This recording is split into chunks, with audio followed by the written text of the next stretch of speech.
Bagaimana kabarnya hari ini, Mbak? Alhamdulillah baik. Oh ya, alhamdulillah. Terus bagaimana nih perjalanannya tadi? Apakah lancar? Lancar. Kalau boleh tahu, tadi habis dari mana ya, Mbak? Habis dari pengukuhan ekstrakurikuler Paskib. Oh, ikut paskib banyak. Ya. Terus ini apa namanya, Mbaknya tuh tahu tempat ini dari teman atau Mbaknya cari-cari sendiri? Tahu dari teman. Tahu dari teman. Nah, sebelumnya Mbaknya pernah apa nggak melakukan sesi konseling seperti ini? Belum pernah sih, ini first time.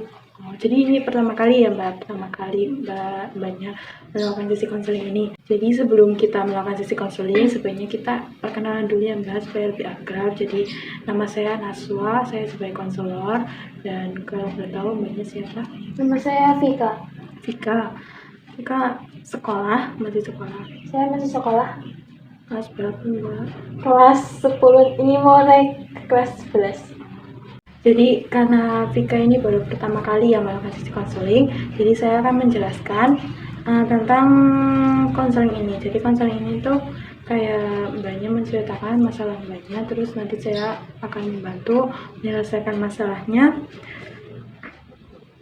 Nah, dalam sesi konseling ini ada 3 asas Mbak. Yang pertama itu ada asas kesukarelaan, yang dimana Mbaknya itu secara sukarela, tidak terpaksa untuk menceritakan semua masalah Mbaknya kepada saya. Yang kedua itu ada asas kerahasiaan, jadi Mbaknya tenang aja, masalah Mbaknya itu tidak akan saya sebarkan, hanya kita berdua yang tahu. Terus yang ketiga itu ada asas keterbukaan. Jadi gitu, dalam teknik konseling ini saya batasi ya Mbak, saya batasi 10 sampai 15 menit. Apakah cukup dengan waktu segitu? Cukup Kak. Ya, cukup. Jadi kita gunakan waktu 10 sampai 15 menit tersebut secara efektif ya Mbak. Mbaknya mengerti? Mengerti. Ya, terima kasih. Jadi Mbak Vika masih sekolah ya? Iya, masih sekolah. Baru naik kelas 11 kemarin? Iya, belum naik. Bagaimana nih perasaannya setelah naik kelas 11? Senang sih, cuman ada rasa kayak gimana ya, kayak rasa ganjil gitu karena merasa salah masuk jurusan. Kalau boleh tahu, emang apa yang membuat Mbak Vika itu merasa salah jurusan? Karena dari awal tuh aku tuh pengen tuh masuk ke jurusan mesin Kak. Nah, tapi di orang tua aku tuh nggak dibolehin karena di jurusan mesin itu tuh hampir nggak ada siswa yang perempuan gitu loh Kak. Takutnya tuh orang tua tuh takutnya aku salah bergaul terus nggak bisa gaul sama cowok-cowok gitu loh Kak. Oh gitu, jadi orang tua nggak ngizinin, takut Mbak Vikanya tuh nggak punya teman gitu di Iya, jurusan Kak. mesin. Nah, sekarang Mbak Vikanya berada di jurusan mana ya kalau gitu? Sekarang saya berada di jurusan desain pembangunan kita. Desain pembangunan. Kalau itu di desain pembangunan, Mbak Vikanya merasa gimana setelah masuk di desain pembangunan?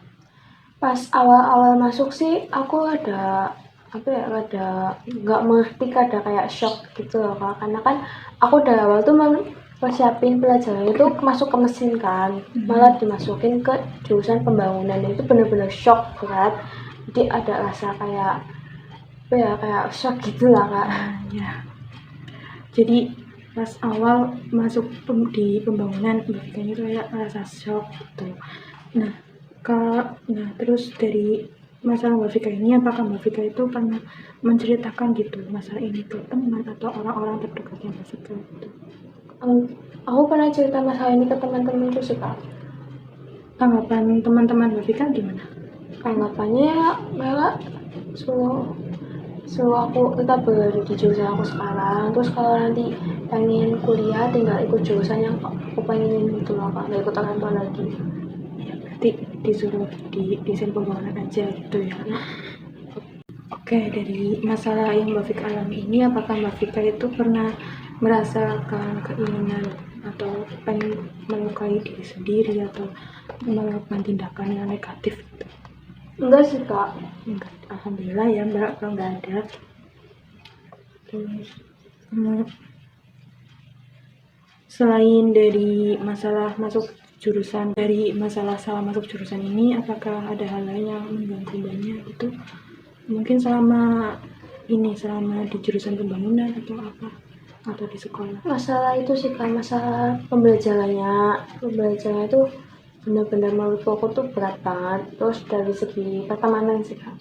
Oh, dari pembelajaran dan pertemanan. Boleh ceritakan pembelajaran yang bagaimana? Apakah ada yang sulit atau gimana? Pembelajarannya itu benar-benar yang awalnya aku kira kan jurusannya aku jurusan pemodelan. Awalnya aku kira itu cuma gambar-gambar model desain aja gitu loh Kak.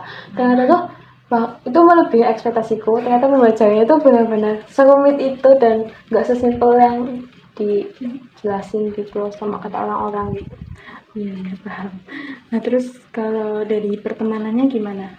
Untuk pertemanan, aku nggak terlalu punya banyak teman, jadi agak rasa canggung gitu loh Kak sama teman-teman yang lain gitu. Terus sama sekarang juga belum terlalu akrab sama teman-teman yang di kelas tuh. Seperti itu. Jadi sebenarnya masih agak canggung dengan teman-teman yang sekarang gitu ya. Jadi Mbak Fikanya ini ya Mbak, permasalahan Mbak Fika tuh nggak diizinin orang tua untuk masuk mesin, terus karena orang tuanya khawatir anaknya itu nggak punya teman gitu di jurusan mesin. Terus juga Mbak Fikanya masih ada rasa mengganjal gitu di hatinya Mbak Fika mengenai jurusan yang sekarang, yaitu jurusan desain pembangunan. Terus Mbak Fikanya juga masih agak canggung gitu kan sama teman-teman di kelas karena Mbak Fikanya sendiri introvert gitu ya Mbak. Jadi untuk masalah seperti itu Mbak Fikanya itu kayak lebih ini ya Mbak, lebih berusaha keras sih jurusan yang sekarang, belajar sungguh-sungguh agar lulus dengan nilai yang terbaik. Terus juga nanti kalau misalnya Mbak Fikanya pengen masuk di jurusan mesin, mungkin Mbak Fika nanti bisa kuliah atau kerja itu bisa di jurusan mesin. Atau Mbak Fikanya ingin kuliah di jurusan mesin? Sepertinya enggak ya Kak. Enggak.